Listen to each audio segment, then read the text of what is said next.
Women's World proudly brought to you by Jacks of PNG.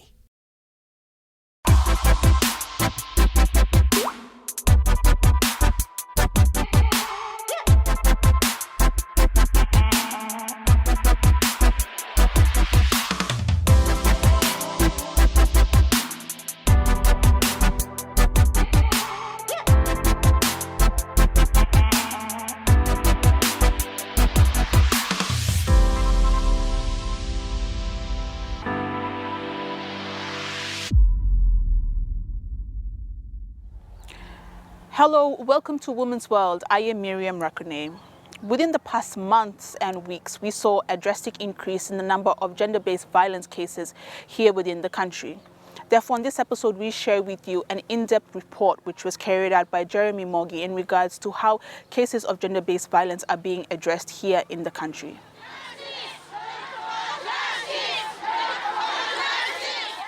The chorus of voices united for a single cause.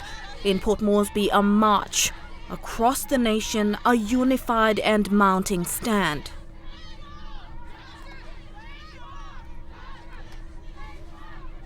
The Cry for Justice March. On the scale, it was to an extent unprecedented in recent times. Dressed in black, all walks of life pushing for change. Jenilyn Kennedy had been a young mother, as far as is known a 19-year-old, dead after her body couldn't receive the punishment inflicted on her after days of torture. She'd been bound, beaten, stabbed, and then left alone, lifeless. It has become the most polarizing story to date in Papua New Guinea's often tumultuous society. Jenilyn Kennedy's death has shaken the nation to its core. Papua New Guineans have often told themselves that we are a peaceful people. Yet, the fact remains, we quicken to violence. This is a cultural trait. The nation is traditionally been made up of small clan and tribal societies, each one protective of its own. And each culture, mind you, is a collection of behaviors repeated over time that develop into a norm called tradition. That transcends into an overall behavioral trait, culture. This has brought up multiple unanswered and sometimes embarrassing questions. Did our culture create a young man capable of such a monstrous act? Was it the family environment that pushed him to commit it? Our society? Each facet has been openly debated across the board. A young woman also posting a photo on popular social media platform Facebook, held up on a small piece of cardboard. Although Thomas' words have taken a truth faced by women in PNG and until now has been denied openly. Her statement, PNG is not a safe place for women and girls, hit a mark. Denials have been outright. Comments after comments on various social media forums have been made, denying that the country is unsafe for the female population. Statistics say otherwise. Murders and rape in various parts of the country have been reported by EMTV and other media organizations in rising numbers over the years. And with the advent of media access, more stories are emerging on cases of violence within a domestic setting. Some have seen women burnt alive under the pretext of sorcery, others under the guise of infidelity. Psychologically, what would possess a person to do it? At Jenilyn's Shine a Light vigil, a passionate plea by another young woman speaking from her soul. How many more of your sisters and nieces and daughters and granddaughters and aunties and mothers must die before we really say enough is enough? It was titled How Many More? An epic piece of poetry delivered with emotion to a silent, weary audience. Shall we go until my grave screams and rejects me? Is that when? Renagi hitting point after point the frustrations and pain felt by so many around the country. It was a voice cutting through the dark, desperate void of PNG society. She questioned openly why Papua New Guinean culture justifies actions caused by men. How many sons are we raising with lies about culture and religion, that these avenues validate the actions of inhumane human beings? Don't you dare say they behave like animals, because we know that even the most passionate and scariest of creatures only ever become aggressive for the safety of their pack. And she spoke the truth with a conviction that hinted at oppression. And then, as so many are now doing, pushing for tighter laws and for help to be there when needed the most. I just want to be a woman free from the fear of death in my own home. I just want to be a woman who can call upon law enforcement without hopelessness. I just want to be a woman, period. A human being. I would like very much to stay alive. Her discourse was one of many presented on the night at the Shine a Light vigil held for Jenalyn Kennedy. It was the most powerful.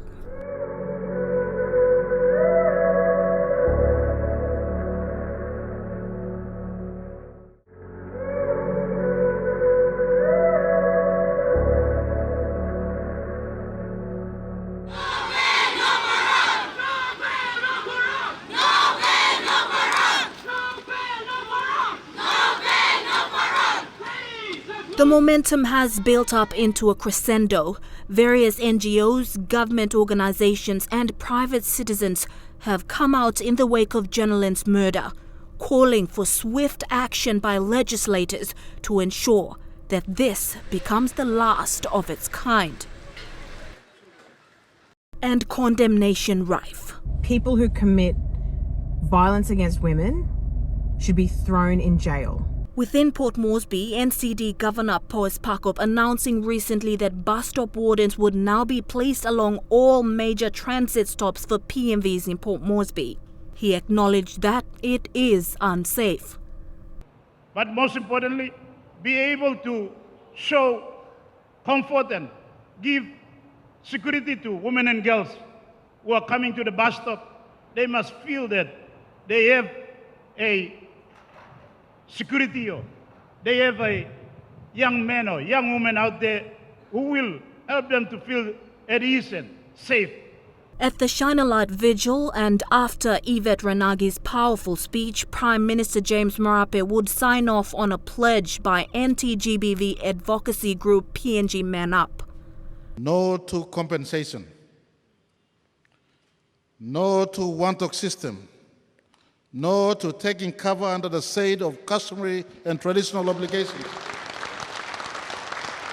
For violence, bigot violence, and violence must be subdued by proper dispensation of justice. Other politicians are pushing for change as well. Police Minister Brian Kramer himself acknowledged the effect it's had on officers within his department who are dealing with these cases on an almost day-to-day basis. In June last month, I was informed that 647 cases were recorded for domestic violence. While we are talking about one, this is just 647 cases in 1 month in Port Moresby. One can only imagine how many cases are unreported or throughout the country. Secretary General of the Pacific Islands Forum, Dame Meg Taylor, called into question the direction that Papua New Guinea is heading, asking, what kind of country are we building for the future generation when women and girls are being tortured, abused, and killed, and where families are saying nothing? Dame Meg penning a heartfelt letter full of regret and sorrow with an appeal for change. Her letter outlined a number of alarming concerns that have already been pushed for by various members of PNG society and NGOs as well, which included instilling values into young men on the treatment of women and the manner in which PNG society at present views women and girls. A highlighted area in her statement was on the legal systems in place in the country, which have been designed as protection mechanisms against instances of domestic and gender-based violence. She said the laws are part of our solution to protect those who are assaulted and attacked, but that is not enough. The responsibility rests with every citizen. Current Miss PNG and national football team captain Lucy Minor also joining the fore. When he raises his voice, when he threatens you, these are the red flags to watch out for. And Housing Minister and member for Moresby South Justin Tichenko in a recorded interview had this to say.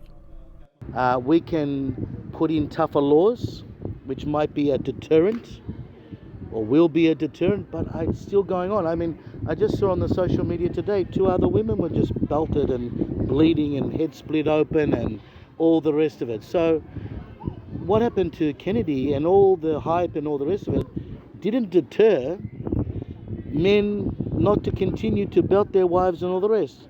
So what is it? One, it's a traditional cultural thing through different ethnic groups. 2, it's born into our men that women are inferior, and that has to change. So we have to teach the children at the lower level, the kids in class, in school. Women are as important, girls are important as us men. Jenilyn wasn't as well known in life as she is in death. What then is next is going to be dependent on a variety of factors. The calls for a look into violence at a domestic level and instances of violence between gender is being scrutinized. The PNG Law Society in a statement highlighted more than just one aspect that needed to be addressed. The statement read, Parliament has amended provisions of the Criminal Code to increase deterrent penalties. The Family Protection Act also simplifies the process of enabling the vulnerable to access justice and seek protection from the law. The Women's Safe House concept has also provided a further medium to shelter women needing protection from violence perpetrated by spouses or intimate partners. By even then admitted that given the frequency of this kind of violence, it seems more work is required, saying, appreciating that this is a complex and cross-cutting issue, perhaps we can look at what the research has flagged to inform the way forward. Do we need to change our perceived customary practices and cultural beliefs about gender and sexual difference and hierarchical relations? Do we need to rearrange the way we think about male privilege, power, and patriarchy? Is a further contributor associated with a lack of economic and education opportunities and a breakdown in the family unit and family values? We pose these questions to see how we can foster change. Jenilyn Kennedy isn't the first. Ruby Laufa, former Miss PNG, Regina Morave, and countless other women have suffered the same fate, albeit under different circumstances.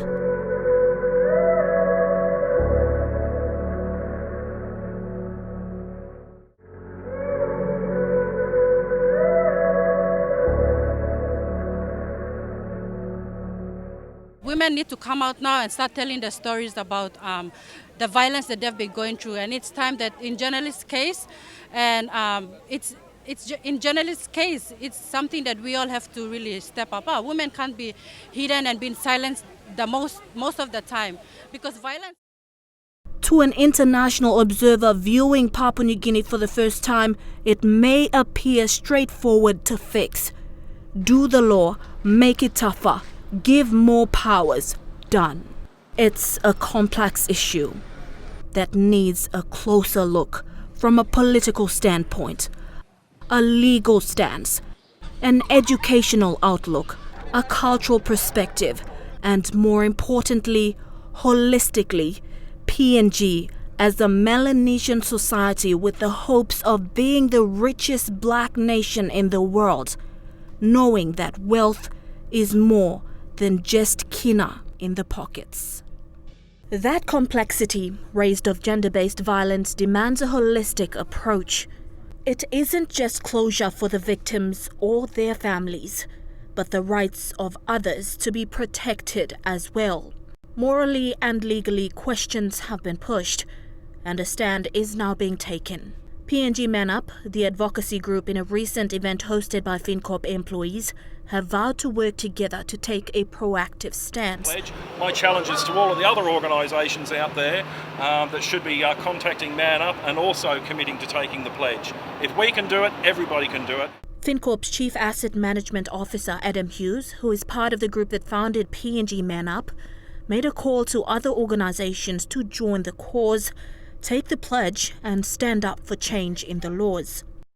And former Chief Migration Officer Solomon Kantha, who is the chairman of Man Up, is one of those pushing for tougher penalties for GBV offenders. It's time that men in every sectors in our economy, in our country, in businesses, in government departments, take a stand against domestic violence, because gender-based violence is always seen as a women's issue. It's time that we men stand up together, step up and take action, not only in the workplace, but in our homes as well, to protect our women and girls, or to treat our women and girls the way we should treat them. And the PNG Women's Law Society is working on reviewing the 2016 to 2025 Papua New Guinea to prevent and respond to gender-based violence policy, which incidentally has already been endorsed by the National Executive Council. Both co-vice presidents of the association, in a meeting with EMTV, said work on providing better access to help is now being done. Avia Koisen says that laws are in existence to cater for cases of abuse. What needs to be strengthened is its enforcement. We've all been given a copy of this GBV strategy, and we've all gone through it, and it's all there. Yeah, there's an ecosystem. There's a system that's already created since 1975, since independence up until now. What we need to do is strengthen it and make it work. You've got CEDAW, you've got the National Goals and Directive Principles under the Constitution, you've got supporting legislation, you've got policies such as PNG Vision 2050, and then the Long-Term Development Plan, which all support gender equality. And then you've got GESI, and then you've got the youth policy, you've got the health policy, you've got the gender equity policy in education itself, which is supposed to support the upbuilding of strengthening gender equality. But it seems like everything has not been connected. They're all, it's in silos. It's in silos. You've got policies there, you've got legislation, you've got government initiatives, you've got the international conventions, but no one has put them together. All together. That's part of what we need to do. That's what we need to do. That sentiment supported wholeheartedly by her co-president Diane Aikung. We need evidence-based conversations and evidence-based intervention. Everybody knows that GBV is it's a national concern. And it's fast decaying, our society. So what do we need to do? But we need evidence-based conversations and intervention. There is also hope that PNG Women's Law Society can be able to partner with civil associations to finally petition legislators to make changes and amendments.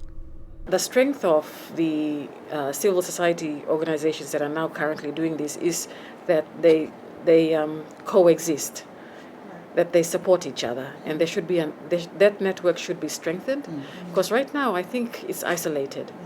That's why, as you said, when a woman goes into House Ruth down at Ella Beach, she's not able to get any help otherwise from legal services. Why? There's a disconnect. Maybe there's no connect between the Family Sexual Violence Unit and House Ruth.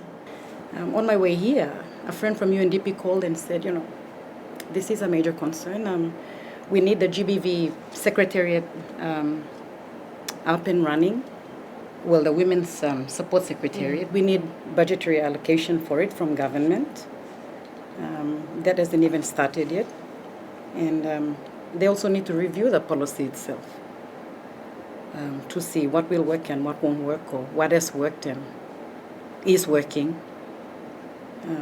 But for us as an association, we've also discussed legal aid as a short-term initiative that we can get started. And individuals have also taken their initiative to address the issue of domestic and gender-based violence. Photographer Trevor Mullen, a relative newbie in the field, recently released confronting images that also had high traction. Simple, yet powerful. Trevor Mullen's images on the aftermath of gender-based and domestic violence, sending a far-reaching message to the masses. The photographer doing his part to raise awareness on the issue after myriad reports in mainstream media. We wanted to spread the awareness on gender-based violence. We wanted to tell people that it's real, it's here, these are the realities of it. And that piece that Leilani did, it was able to tell that story well. From a victim's perspective. The issue of gender-based and domestic violence is slowly being addressed in various sectors of the society, reaching as high as the Prime Minister's office. On gender-based violence, I know it's sensitive out there. We have enough laws to go to the moon and come back. In violence, in murder, in abuses. NGOs, corporate bodies, as well as government and private businesses, all publicly declaring their support for the protection of people against being abused. The statistics say 2 out of 3 women will experience family sexual violence, which equates to, according to my rough calculations, 2.3 million women in Papua New Guinea.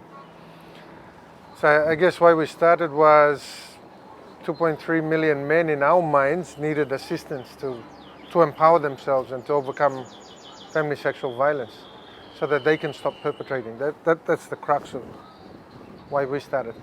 I think fundamentally when you go into any GBV or family sexual violence training, at the center of any kind of violence is a desire to control another person or persons. Underlying that, which may not be talked about a lot, is why would someone try and control someone? It's because of fear. That's the emotion that's actually triggering off the desire to control. Because when you're scared, and most people, when we are faced with situations, whether they're relationships or external situations, where we feel we are unable to control that particular environment or circumstance, we resort to anything that we can to try and control it, whether it's verbal abuse or in some instances physical violence. If anything, raising the issue over and over again in the hopes of finally instilling some sense of responsibility is the target across the board. That education of the young is an important facet in addressing this dangerous trend. Thank you so much for watching, but unfortunately that is all we have for you in this episode. If you would like to know more about our program, or if there's a story you would like to share with us, please contact us through the link which is appearing on your screen now. Also by liking our Facebook page and simply sending us a message. Until next time, I am Miriam Rakone. Please join me on the next episode of Women's World.